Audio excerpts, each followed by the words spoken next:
Historias de fantasmas del Panteón de Dolores. El Panteón de Dolores es el más grande y famoso de la Ciudad de México. Su historia se remonta a 1875, cuando se fundó a las afueras de la ciudad. El nombre lo tomó de la señora Dolores Murrieta Galloso, quien adquirió los terrenos para su construcción. Este panteón es uno de los más hermosos, lejos de ser lúgubre y escabroso. Es un lugar lleno de paz y estética. En los últimos censos del gobierno del Distrito Federal, se anunció que cuenta con casi 8 millones de ocupantes entre sus tumbas, nichos y mausoleos.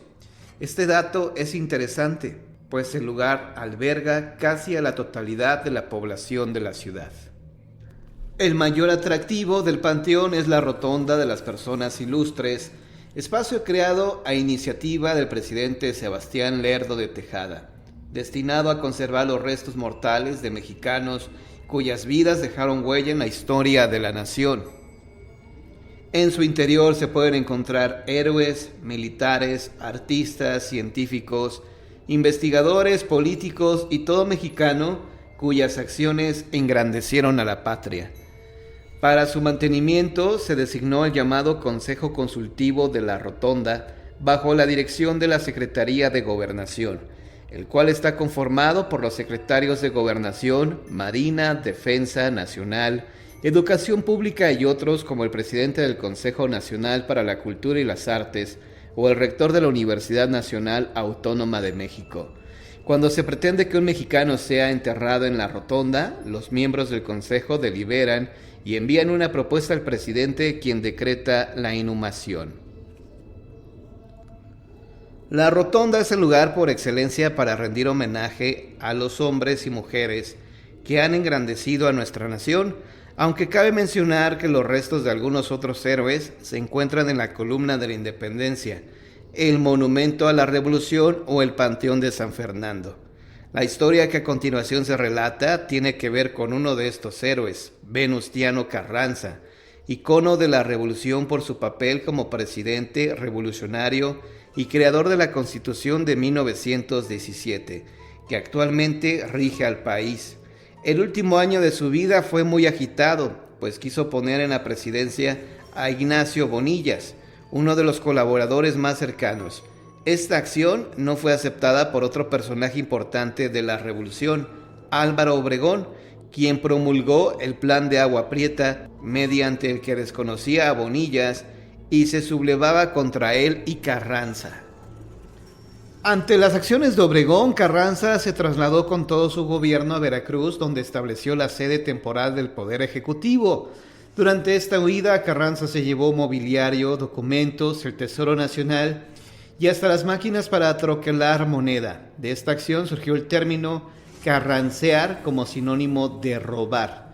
Ante la inminente llegada de Álvaro Obregón a Veracruz, Carranza se internó en la Sierra Norte de Puebla, acompañado de escoltas del Colegio Militar. Ahí en el pueblo de Tlaxcaloltongo, Carranza fue asesinado mientras dormía en un jacal por las tropas del coronel Herminio Márquez el 21 de mayo de 1920. Su cuerpo fue trasladado a la Ciudad de México e inhumado en el Panteón de Dolores. Posteriormente, sus restos fueron trasladados al Monumento a la Revolución.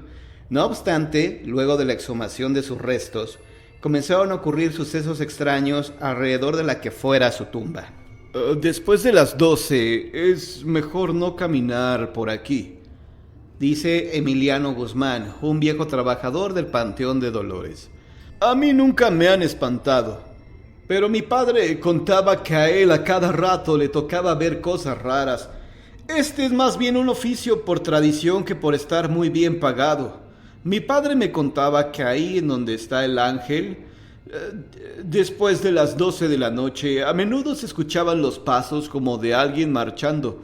Él decía que varias veces vio a un soldado que hacía guardia junto a la tumba que alguna vez guardó los restos del presidente Venustiano Carranza.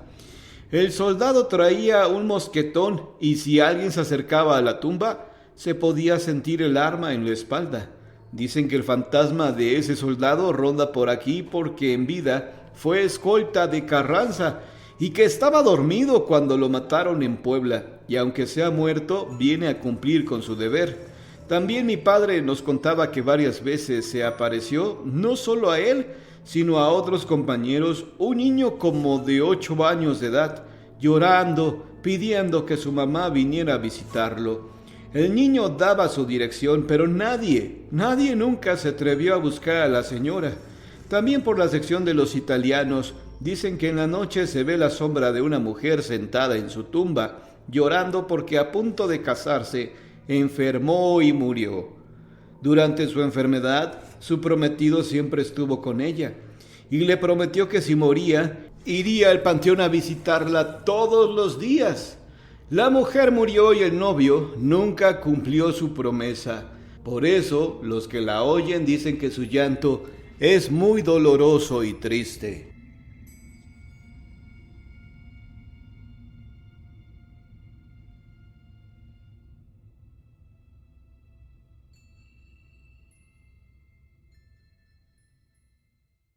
La enfermera fantasma del Panteón Inglés de Real del Monte. La siguiente historia también es sobre uno de los huéspedes del panteón, la señorita Surjar, enfermera de origen holandés cuyo cuerpo descansa en Real del Monte. La señorita Surjar llegó en 1920 a Real del Monte. Fue invitada a laborar en el Hospital del Real para mineros cuando vivía en Inglaterra. Al llegar a territorio mexicano, conoció por su propia experiencia la gran cantidad de servicios de salud que tenían los trabajadores de las minas, quienes a menudo encontraban la muerte en ellas debido a las continuas explosiones para abrir vetas, las emisiones tóxicas provenientes de las entrañas de la tierra o los continuos accidentes por falta de equipamiento de seguridad. A partir de su llegada, dedicó su vida a sus pacientes, pues nunca se casó ni tuvo hijos, por lo que su trabajo se convirtió en parte esencial de su existencia. Incluso seguía cuidando a los enfermos después de haber terminado su turno. La señorita Surjar falleció el 26 de octubre de 1956 y fue enterrada en el Panteón Inglés de Real del Monte como agradecimiento de parte de los dueños de las minas por su empeño en el cuidado de sus pacientes.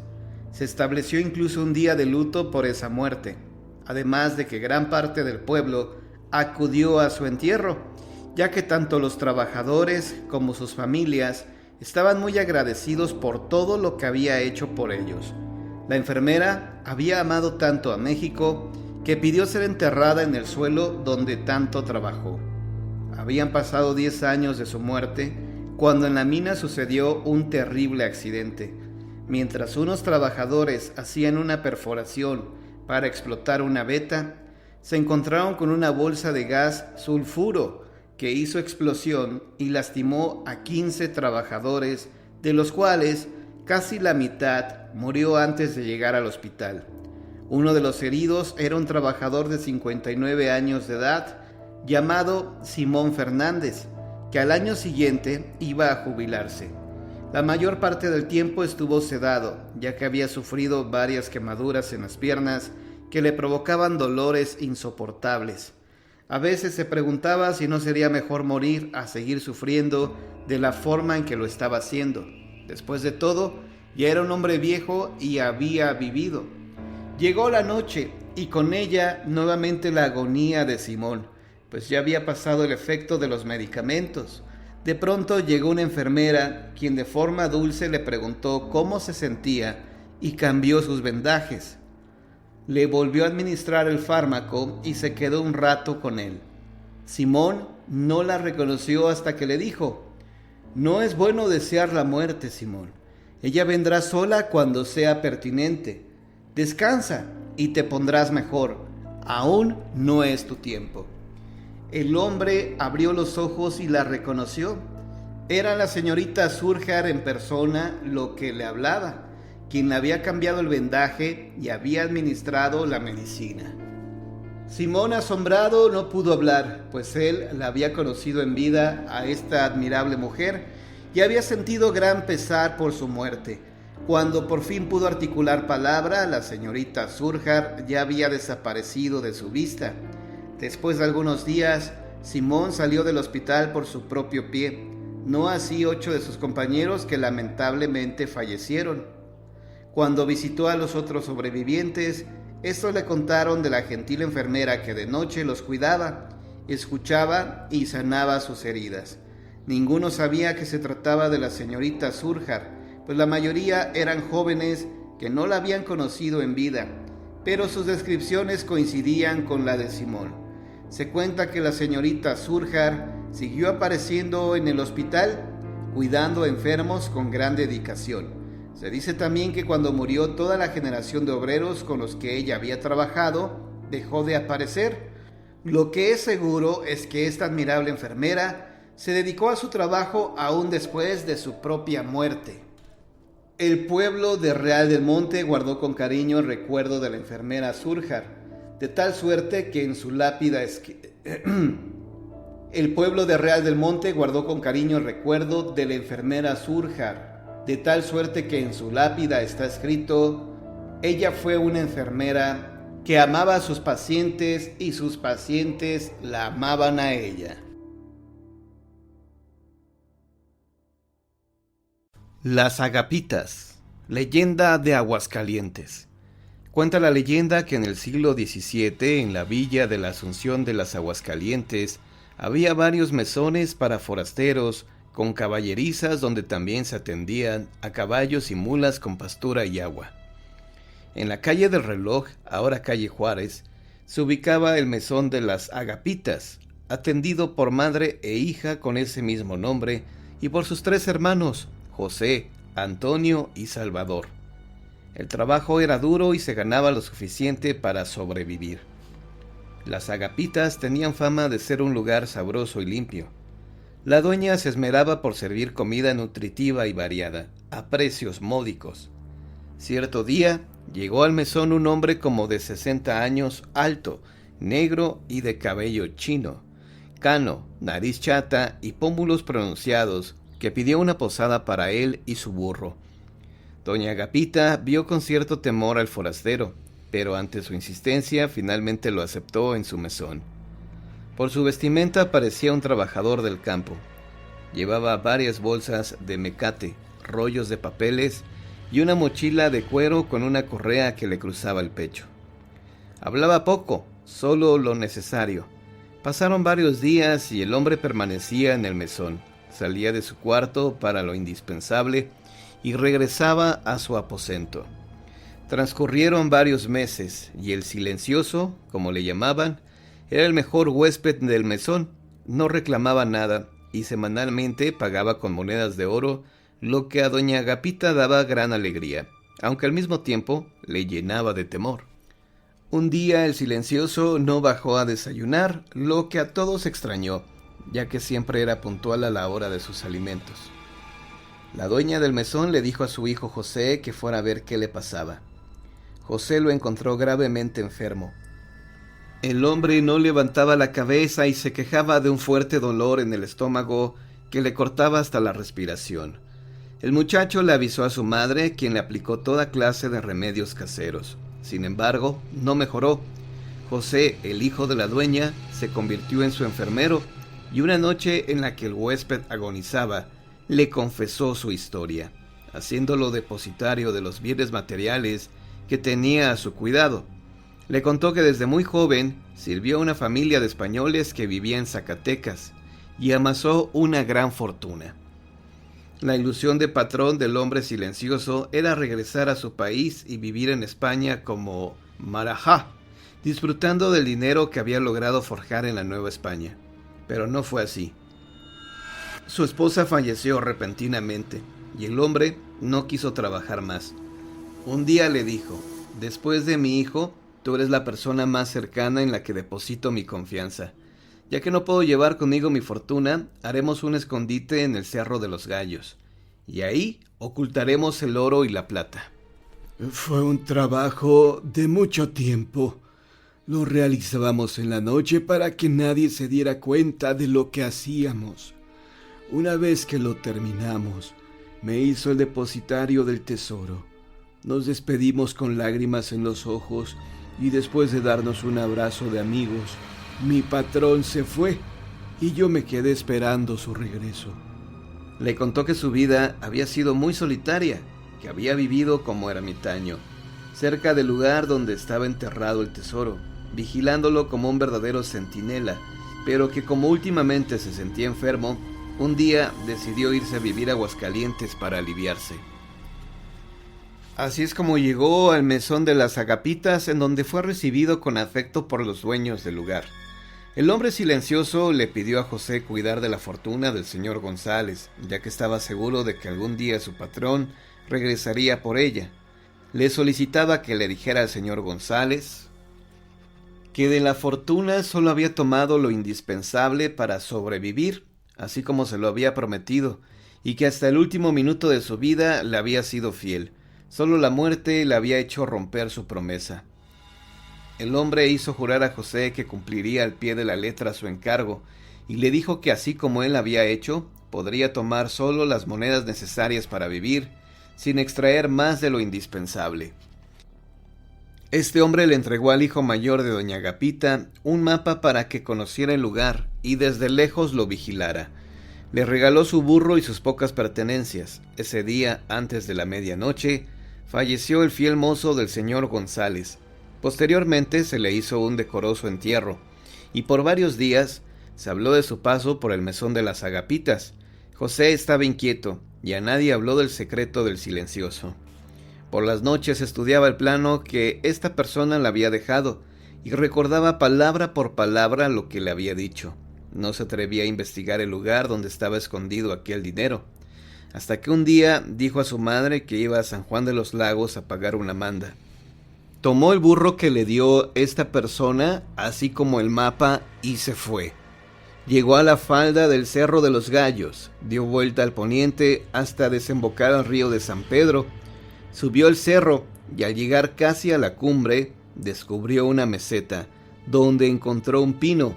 A los 20 metros se encontró con una maleza, y después con una hilera de nopales.